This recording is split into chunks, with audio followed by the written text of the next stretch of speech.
2018, when we came together with this company here at DCP, we decided this was going to be a major priority for us. And it took us a couple years to finally get this project out and into the world. But that was partially because we wanted to take our time to make sure we did this in a responsible kind of way. So I can't take all the credit myself, but I do appreciate you saying that, because it is very near and dear to me on so many reasons. For so many reasons outside of just being Black, I just care about individuals. But again, being a Black individual myself, these stories are reflected within my own family stories of encounters with the police and things like that. And so I think it's important that we let these families tell their own story, control their own narrative in a way they haven't been able to before. And I think we would all be intellectually dishonest if we did not acknowledge that mainstream media covers these stories up for a certain time, Chris, and then we hear nothing about them. And some of the people, one of the earliest cases I was involved in when I was younger than you are now, compared to me, was the Archie Elliott case in Maryland. And we don't hear anymore about that case. We don't hear his mother, Dorothy's voice on mainstream media anymore. It's like it goes away. And then the cases we're hearing about today, in a few years, there'll be something else that happens that overshadows those. So this to me is a living gospel of, you know, these individuals who walked the earth and lost their lives.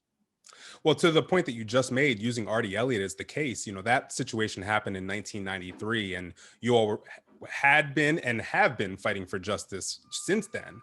And there has now just been a recent case with William Green in the PG County, Maryland, DC area, same area that Artie Elliott was in, that was very similar. Both cases were an individual who was unarmed, handcuffed in a police car when they were shot. And this new case with William Green has been settled. This officer has been charged. Meanwhile, Artie Elliott, from back in 1993, there still hasn't been any charges brought against the officers or any settlement made with the family. So it shows that, you know, though there's some improvements being made, we still need to look back at these families who have been impacted before, because they're still fighting for some kind of justice. And we hope to be able to help tell those stories through them speaking about what they've been through. And I think a major piece of this, which you also touched on, is, sorry for this New York noise, but you know, as we go through this, allowing the families to talk about the ongoing court battles, the financial burden, the mental struggles, emotional struggles that they've been through, to truly understand the day-to-day that they go through, and to be able to empathize and hopefully then be able to get our call to action to how you can, particularly as citizens, help, and then also looking at the big picture of the greater system as a whole, policing, judicial, the media, and how that needs to change to be able to stop these from happening and to get accountability in the future. And folks, Chris Colbert did good old-fashioned gumshoe journalism. He did not call people on the phone.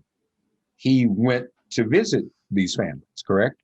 Correct. There were a couple people that we did have to do some phone interviews with, just because we did this in the midst of a pandemic. So some people were more comfortable with us being in person than others. So every once in a while you have those phone conversations. But yes, it was important to us for us to literally travel around the country, see these communities, be in those communities, speak to these families in their living rooms, in the places that they and their past loved one either lived, or in some of these situations where the incidents themselves happened. So we can really truly understand what they've been through, and also understand the area. So we have a better personal understanding of what the ongoing impact in those communities is. In particular, like when we first went to Houston, within my first day of being there, a random woman just came up to me and told me, "It's crazy down here." And this is November 2019. She says, "It's crazy out here." And I said to her, "Well, what do you mean?" She goes, "They're just killing Black people." And she just knew instinctively to warn me, as some outsider coming to Houston, that I need to be careful because of what's been going on in that area. And this is, again, before George Floyd, before Breonna Taylor. You know, this has been going on so long. And, you know, it really stood out to me that that was prevalent on her mind to warn me about before she even knew why I was even in town. And I think that that's something that many of us face in the different areas that we live in. It's either in you know, the front of our mind every day as we go out, or it's in the back of our mind every time we hear a siren go off or we see somebody detained on the side of the road. And that's what we tried to bring forth to our audience here. Say Their Name chronicles what, about 7 families? Correct. Yeah, 7 families. Each story has 2 episodes to it. Each life has 2 episodes to it. One memorializing that individual, letting us understand who they are, who they were, what their career, life trajectory was on. And then that second piece, more about the ongoing battle that the family faces. So we did it kind of in a 2-part that releases every Monday and Tuesday over these next 7 weeks. Yeah. So, folks, we want to invite you to check it out. Um, will you do more? Is this something that you see yourself going forward and talking to even more families as time goes on? I do, and I'll say unfortunately, I do. I wish that we don't have these stories to be able to tell, but there are so many, and the problem that we kind of first started this conversation talking about is the one that we're going to face, is that there's going to be so many stories to try to tell. How do we decide which ones to tell? And we did a lot of this first season based on our own research, on some of our own initial resources, like yourself and Ben Crump and others who connected us with families. But then moving forward, these families have their own networks of mothers, of family members who've been through this, and they're connecting us with other individuals. So I think, we're going to hit on more of these. I think we did a big focus just because of the people who got back to us, these families. We did a lot of focus on Black men. I think, we want to do more on Black women, on transgender individuals. I think, there's different regions that we haven't had a chance to hit yet. So we're going to start really diversifying some more of these people that we're talking to. But unfortunately, it doesn't seem like this is stopping anytime soon. And so, there's a wealth of material that we want to talk about. And a lot of them are ones that, people don't know about on the national level, and sometimes not even on the local level. And I think those are some of the most important stories to tell, so that we get those lives, those names out there into the general public.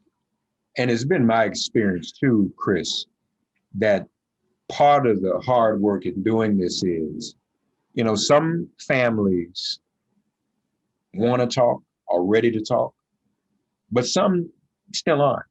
They're not there, and you almost have to have a patience with that.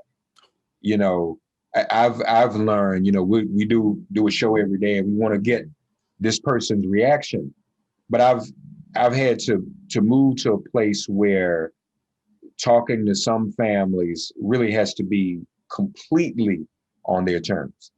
And Yep. without disclosing some, and you may have encountered some of the same one, there's some families that just don't want to talk right now. They're not ready to talk. And it's too traumatic. And you have to get that too. I think to the audience listening right now,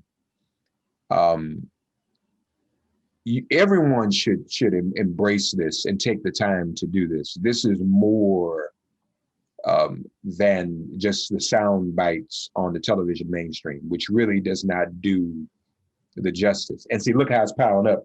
The sound bites of the COVID victims. That's not enough. Their stories have to be told. So we have a pandemic and a simultaneous police demic. And the greatest way to memorialize these individuals is to hear their stories. And so what our brother Chris Colbert is offering us, friends, through Say Their Name, is an opportunity to hear the stories of those whose stories we wouldn't otherwise hear. Yeah, and I think, patience is a great word. And we tried to be extremely patient with all these families from the onset of literally just contacting them and saying, would you like to be a part of this? Sometimes we'd have, 5, 6, some of these families like 10 back and forths just to even get the clearance for them to feel comfortable with us coming and interviewing them. And then even then, there were some families that decided last minute, you know what, we're not feeling comfortable, and completely understand that. And we, want to be respectful of that. But even when we do sit down with these families, we always say to them, if there's anything that we talk about, anything that even you bring up that all of a sudden you're not feeling comfortable to talk about, feel free to let us know, hey, I want to move on, or tell me later, hey, let's take that out. I don't feel comfortable expressing that. We gave them full freedom. This is, yes, I'm the executive producer on this. Adele Coleman is our host, but you're going to hear as little of us as possible because it's important to us that, the stories themselves are forefront and these individuals are telling you their own experiences. And Adele and myself are there to help set them up and give them this platform and then allow them to tell you what truly happened from their perspective. And to just go one step further, we are very biased in how we're presenting this. We're not going and talking to the police and talking to the judicial systems in the area. If you want that, go read the police report, go, read the, go watch the news. For us, we just didn't feel like these families have been given their own platform to control their narrative without having to worry about their words being taken out of context. And so, that's why the way that we presented this was so important to us.